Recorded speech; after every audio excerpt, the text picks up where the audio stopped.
I think Manaea is probably looking at that right now, dude. Listen, if I'm a GM, that's a guy I'm taking a shot at because he was dominant. And I'm in love with the good life. Can't give it up. Make it to the top and keep climbing.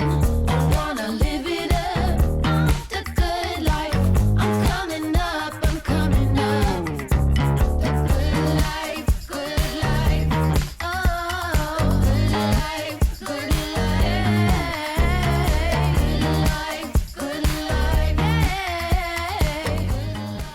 Boom, coming in hot, Chichi. What's going on, brother? Coming in hot, Case. And Casey has a little extra smile on his face because you know what?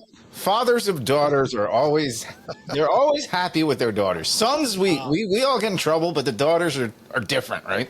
Oh man, well, listen, your first daughter too. My daughter Carly is a freshman at Fordham. We talk about her a lot on the show, and she surprised me last night. Come on in, Car. Yes. She's Here she is. Yes. This is not like being on camera, folks. So you guys are a treat for all of us. So we were just talking about you obviously are a New Yorker. You went to Columbia, and Carly goes to Fordham. So, what were some of your what are some of the favorite places you liked going? In New York, Chichi? Dude, I used to love. It was way Upper West Side, but we used to go to the Upper West Side. But Carly likes to dive deeper into Manhattan. Yeah. Where are you going, Car? I like the West Village. West Village? We go down there a lot. Yeah. It's Well, nice. she's only been there she's only been there a few months, and I'm like, when she'll call me on the weekends, like, where are you? It's like West Village. Where are you? Wherever other parts are. She's like, I feel like you're exploring, but We went to Williamsburg, Brooklyn. oh yeah, she went to Williamsburg. Nice. Very similar area there too. It's cool. Brooklyn's cool. Are you liking school? Do you like classes? Is it weird? Yeah, I love Fordham. I do. Nice. Classes are good. We're starting new semester soon. Yeah. So, Thanksgiving. She's There home you for go. Thanksgiving. How long are you home for Thanksgiving break? like a week. Week. Monday. Yes. Oh, see, I always used to love Thanksgiving break too, though, because you get to see your friends from home, right, and catch up a little bit. Yeah. It's so Yeah, nice. that's good. All right. Well, we're so happy to have you on, Carly. Yeah, we're gonna cook up. Carly and I gonna cook up some steak and eggs after the show. So. Nice. All right, Car. Hey, Car. Love you. Great Love seeing you. She's the cutest, man. You guys. Isn't that great, dude? It's You so got a great. great It's so job. great to have her back, dude. There's nothing like having your kids come back from college. That's so. Great. Oh, I was sitting there yesterday. I was at the table and in my house, the kitchen table's here, and then there's stairs that go down to the basement. And so the door opened, and I looked down. And it was like, I got my glasses and stuff too, so I had my glasses on, and I looked, and I thought it was Carly. I'm like, is that Carly? And she told me she was coming home tomorrow. Oh, that's fun. It was really fun. Yeah, it was really fun. Right? You're a crier. You cry. Oh yeah, I cried. I was bawling. I gave her a hug. I was bawling, and then my daughter Jillian, she makes out too. She's a freshman in high school. She's like, "Dad, can I stay home? Can I go to school a little later today? Carly and I want to go get some coffee." There's this coffee place called Reginald's that they go to in the town next to us. I'm like, Nice. do whatever you want. I just had the school call though and just say, "Your daughter was tardy. Please send in I forgot to send her a note." Whoops. Oh, really? You got. That's really funny. All right.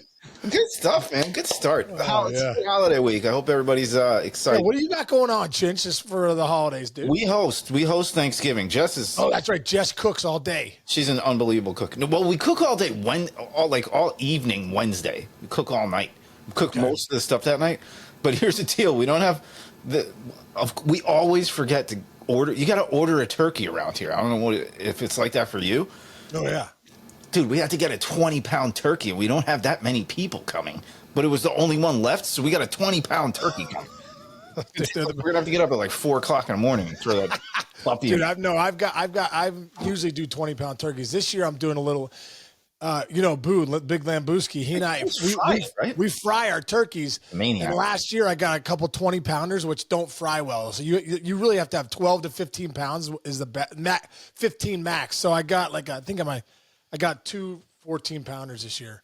Wow, look at you. Yeah, That's great. I'm excited. So I got matter of fact, I got them down in the freezer. I got to get them out. Oh now. yeah, get them out now. Got to get them out now. Yeah, We don't need otherwise, if you cook something, you do that to something that's so frozen, it'll be like Christmas Vacation, and it goes.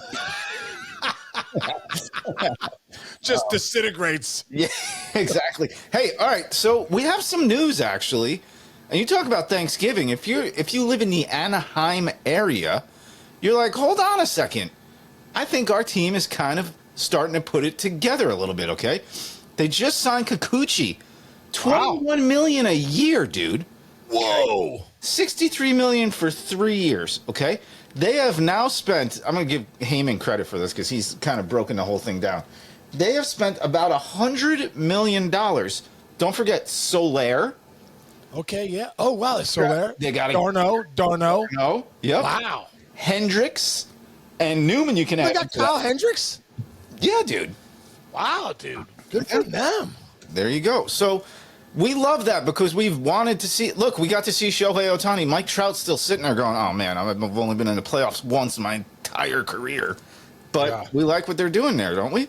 Oh, that's great, man. That's really great. I mean, the bottom line is, when I look at Kikuchi, 3 years, $20 million a year, I mean, I think that's overpaying a little bit Yeah. Well, for him. But I'm saying Anaheim has to overpay guys to get out there because they have to show that they're putting together a good team. And that's why, and Kikuchi, man, when he went to the Astros, he really, really turned it on. Below a 3 ERA, 2.7 ERA, but had some, he's always had great stuff. I always wonder why he gets hit. He always has great stuff. The fastball sometimes elevates and gets him in trouble. But that's great, man. Kyle Hendricks still has something left in the tank. There's no doubt about it. Soler out there, Darno. I mean, I love Darno behind the dish, dude. He's been so good for the Braves for the last so many years. He's old reliable. Darno's old reliable. So I like what they're doing, man. Let's get Mike Trout to the playoffs. Is that what we want? We got to see Mike Trout in the playoffs. There's nothing worse than that. Have a guy, his whole career he goes, and he's played 3 divisional games in the playoffs. I mean, let's go, man. We want to see Mike Trout in the postseason, just like we saw Ohtani. 6 years we waited to see Ohtani in the postseason, dude. 6 years. Yeah, that's crazy, right? Couple things to your points. First of all, let me go back to the. You said you think that's a little bit of an overpayment. Now that messes with the market a little bit. You're heading to the winter meetings. If you're Sean Manaea and you see $21 million for Kikuchi, if you're Severino, I mean, if you're actually the Mets, you're like, oh man, really? $21 million for him? Because you got 2 of your best pitchers that took you to the playoffs if you're the Mets. And if I'm Manaea, I'm sitting there going, oh boy. If you're Manaea, you're thinking 28? Well, you're thinking, what did Sonny Gray get, bro? Sonny Gray, I believe, got 3 for 75. Let's see. The Cardinals, is that the Cardinals? I think. Sonny Gray. He's through to 2027 with a $5 million buyout. His deal could be worth $100 million. Let's see. I think it's 3 for 75. 3 years, 375. You nailed it. Yep. I think Manaea is probably looking at that right now, dude. Listen, if I'm a GM, that's a guy I'm taking a shot at because he was dominant. He was pretty dominant in that second, and really from August, September, and even into October. I mean, he had some big October games for the Mets this year. Just with that little, dropping down a little bit, that 16-degree angle, whatever it was, because he throws that fastball that rides up differently than everybody else from that angle. Almost looks like Chris Sale. Like, I actually think Manaea is on the upswing of his career. I really think he figures something out that unlocks something in his deception, how he crossfires now. I think he's worthy of like 3 years, 75. I agree with that. And here's the second part about Manaea. It's not like Manaea's like relying on 101 like a lot of guys do now. I feel like that adjustment he made and his deception extended his career. Meaning, like, you look at guys like Rich Hill is pitching for Team USA right now at like 49 years old or something like that. Like, Manaea looks like he's become a pitcher, and I feel like that stuff will play longer than the guys who are, just gunning as hard as they can as much. Well, he's in mid-90s. He still hits 94, 95. Sure. But I think the slider has become such a different, that sweeper slider, whatever you want to call it. I mean, I think that pitch for him has really become an equalizer. And he's always been able to pitch. But I just think the new deception's real. I think the sample size was long enough for those last couple months for GMs to look and go, this guy's real. This isn't a fluke. The way he's punching guys out. The swings and misses are awkward. So the deception's real. So I think it's exciting. Thanks, Carla. Yep. Well, there you go. Carly, seriously, I'm not kidding you when I say my home. daughter could start her own coffee shop. And like her senior year in high school, bro, she would make some of them. I'm like, hey, make me one of those. Make one of those. Like, incredible. That's great. So this is hers today. Let me see what's going on here. Let's go. Wow, it's incredible. What is that? Cinnamon latte? She made her own simple syrup. Wow, look at that. Good, Carl. Nice. I'll give you a little health trick. Do you know if you put a little bit of cinnamon in your coffee in the morning, it will temper your cravings for sugary type things like cookies and anything with sugar in it for the rest of your day? Did you know that? No, but I love that. Yeah. I love that. I'm gonna start doing that. Yeah, there you go. All right. Do you know this really quick? While we're staying here, I'm gonna throw a little Breakthrough Pro health tip out there for everybody. How about this one? I was reading this book called Good Energy by Casey Means. The amount of sugar in one Coke, okay? So the amount of sugar in one Coke for one day is the same amount as 150 years ago for 1 year. What? 1 year for human beings living 150 years ago, which isn't that long ago. The amount of sugar they would eat in the course of a year is equivalent to one Coke in 2024. Okay. Let's get it together, people. I'm with you. I actually haven't drank. I have not had like a Coke or a soda. I don't think I've had a soda in 10 years, at least, maybe more. Dude, it's been years since I had a soda. You know what I feel like? I feel like there's that whole industry is like, hey, they're coming to get you. And I feel like I'm like, yeah, no problem. I'll sign up for it. Let me just, crush these Cokes. Yeah, I get you. I just, dude, knowledge is power. Well, knowledge is potential power. It's only power when you take an action to actually not drink the Coke or Right. sugary drinks. But at the end of the day, I thought that was a fascinating stat. That is a ridiculous stat. That's like those old Total commercials where they would show you the cereal that it would take, and you'd sit on top, and it would be like 600 things to get home. Anyway, so let's stay in. We got a positive day going on. Let's go. Yeah. Cincinnati Reds made a big deal, Sean Casey. Oh, dude, that's right. Brady Singer, yeah. Jonathan India, who's a good player, man, and Joey Weimer. What do you think of this deal? I think obviously India was movable because, again, the Reds have guys coming back from injury, and they have a good infield already. So it was a good move to trade India. It's good for India. It's good for everybody. I think this is a good deal for both teams. Well, dude, I think India was expendable and obviously had a pretty nice year this year. But I think with McLean coming back, right? They thought even last year, where are we going to play India? And then McLean got hurt, so India played and did well. Dude, you're getting a frontline starter in Brady Singer. Mm-hmm. I mean, for me, this is a great trade. It's a great trade all around because obviously the Royals are getting a player that, offensively they need help with. And he's good defensively too. Jonathan India is a really good player. But for me, when I look at this trade, I actually think the Reds won it because Brady Singer is legit. Mm-hmm. I think he's going in the trending upwards with a lot of the stuff that he was throwing more four-seam fastballs last year. We had him at MLB Network come in one day. Him and Cole Reagans came in, and what a great kid, first of all. And Mark DeRosa coached him in the WBC, USA. and the relationship there. But D-Rowe was like, this guy's a gamer, dude. He wants the ball, wants to be out there. So I think it's a great trade for both teams.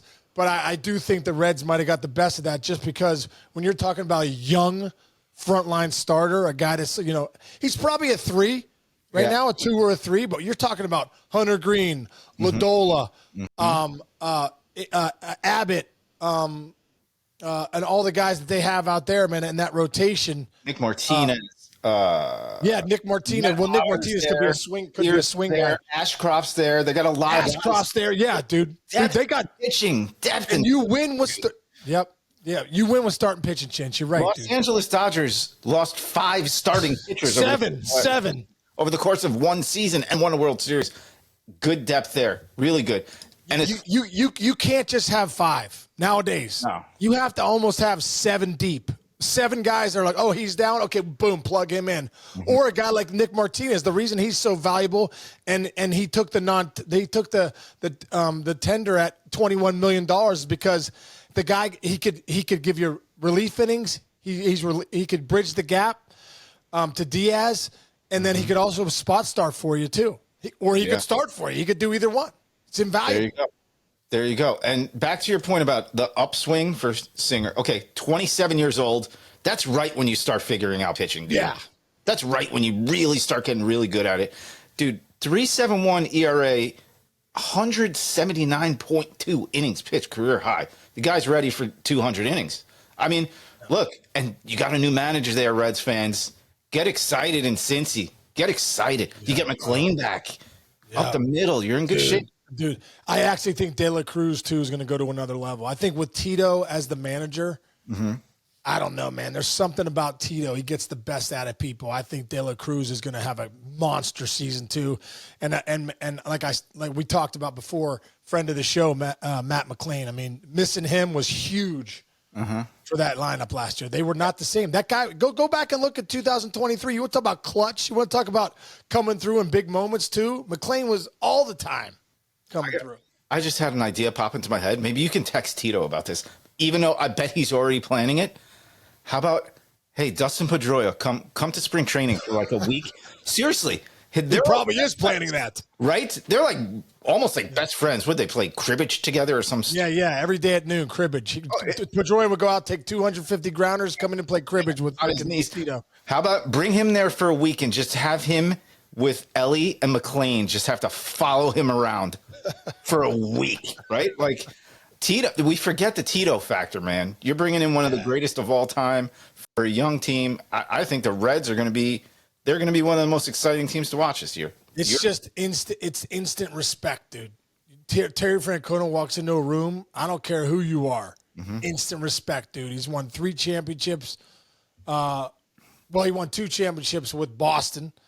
All the incredible runs that he had with the Guardians. Yep. This guy's one of the best to ever do it, man. So and that '04 documentary they have up on Netflix or whatever about that team's incredible. I think it's taking Millar to another level. Be like, hey, people keep asking me, you know Millar? Yeah, he's one of my great friends. Yeah, exactly. You know what I mean? And like, oh, we saw him in the documentary, you know, and that's kind of how Tito is too. But you're right, man.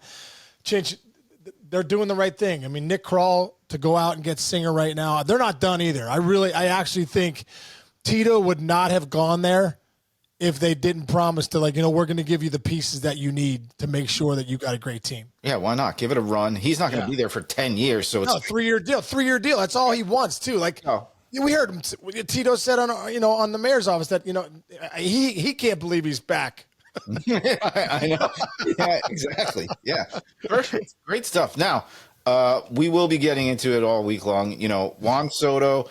This is a funny thing about the way that the industry works. Remember back in the day, it was used to be like John Heyman with a lampshade over his head in a corner of a bar trying to get information. I swear, that's how it was. Now, people are posting who Juan Soto is adding to his Instagram account or subtracting. So he followed a few Mets last week. Somebody's like, oh, he's going to the Mets. Oh, no way. Are you serious? It's so funny. That's how it's how the world works now. You can't get away with anything like that. So that happened, but all these contingency plans. One more guy I want to hit on right now is apparently what Nightingale said, the worst kept secret at the owners meetings or GM meetings last week, whatever it was that Bellinger can go. The Cubs will trade him, want to trade him, and I think maybe, I don't know if he wants to be traded or not, but that's where all these Soto contingency plans are coming, where it's like Bellinger's there for, 27 home runs and 90 RBIs next year if you want him. Who do you think he should go? Who do you think fits best for Bellinger? That's a spur of the moment question I'm throwing at you. So that's an interesting one, man. I think he would fit anywhere. I mean, at the end of the day, aren't teams really looking for offense? I mean, sure. At the end, I mean, there's so many good teams, but I mean, even the Yankees. I think it's the Yankees. Go ahead. He could put the Yankees there. He could put him at first base. He's a Gold Glove first base. He's Gold Glove in center or first base. I mean, you got that with the short right porch for Bellinger, who likes to pull the ball. I mean, that could be a great fit. He'd be a great fit in Houston. Great fit in Houston. Correct. You know, they need a first baseman. If he leaves, if the Mets don't sign Alonso back, he's a great fit there. I mean, he's a great fit a lot of places. And, dude, also, too, like, him going to first base, you know, I just did a reporter from The Athletic just called me the other day to talk about first baseman. You don't have the same big boppers as you used to, you know. You know, and so, he was kind of cool. He took my stats from 1999 and he compared the best first baseman this year was Vlad Guerrero Jr. Dude, my stats are exactly the same as Vlad Guerrero Jr. And I was the 8th best first baseman that year in 99. Wow. Yeah, that was like Dwyer and you needed just 35 and 120 to play first base. Incredible, dude. It was incredible. Nowadays, I honestly think because of the metrics and like the analytics and stuff that a guy like Christian Walker is like, man, he offensively he's really good, but defensively he brings a lot. So like, you know, like when you see the Yankees, they'll put Cabrera over there at first. Put Cabrera there tonight. It's a good matchup, righty lefty. It's just different. Marwin Gonzalez, hey, why don't you play first base? You don't have like this same big bopper first base. I mean, you have your Matt Olsons, you have your Vlad Guerreros, you have your Freddie Freemans, you know, you have your Pete Alonso. You still have like 5 to 7 guys that are really first basemen. Christian Walker. Dude. Bellinger kind of sits in that seat for me. Like, okay, put him over at first. There's another, hopefully, bopper at first base. But times have changed a lot, man, with the first baseman. And you know, I look at Bellinger, like maybe it's time for him to be a full-time first baseman. I look at Sean Casey, dude. You would probably get like a 3-year, $22 million per year deal right now. Honestly, I think who I was as a hitter, as far as not striking out too. Oh, and this is a lot more valued this now than it ever has because you can't find these guys, man. They're dinosaurs. You can't find guys that don't punch out. You might lead off on some teams now.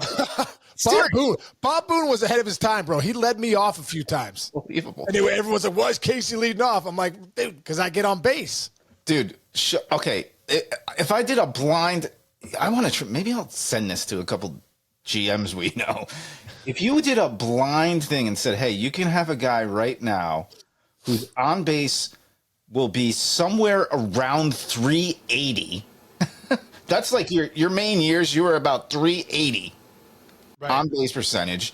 Who would strike out no more than like 55 times a year, and not walk, but those balls you're putting in play would give you a 302 average. Dude, you might be a $30 million a year player right now. Seriously, I'm not. I probably would. It'd be awesome. I'd love to make $30 million a year. I just said that. Look at the text I just sent you. I'm looking at. I'm going to say it right now. You shouldn't have sent me that because I would have said, "Oh my God." Okay, ready? Okay, Sean Casey in 1999, 332. Here's the slash line: 332. 399, 539, 25 homers, 938 OPS. Vlad Guerrero in 2024, 323, 396, 544, 30 homers, 940 OPS. You had a even. Oh my God! Isn't that amazing how close those numbers are? That's amazing, dude. He's gonna get 30. Yeah. Oh, dude, he's easily gonna get 30. By the way, you kidding me? Dude, 1999, you were 24. You were 35 a year.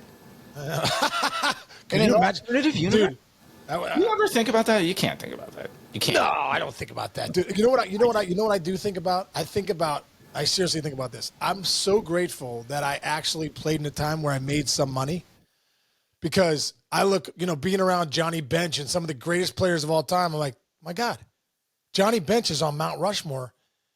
They didn't make the kind of money we made because of the union wasn't really there yet. Exactly. The generation directly before you guys, I won't mention any names, but the guys who we worked with at MLB Network, who were the guys who were out of the year 5, 6, 7 years before you. Right. They need even less than you guys did. It's incredible. You guys were making money.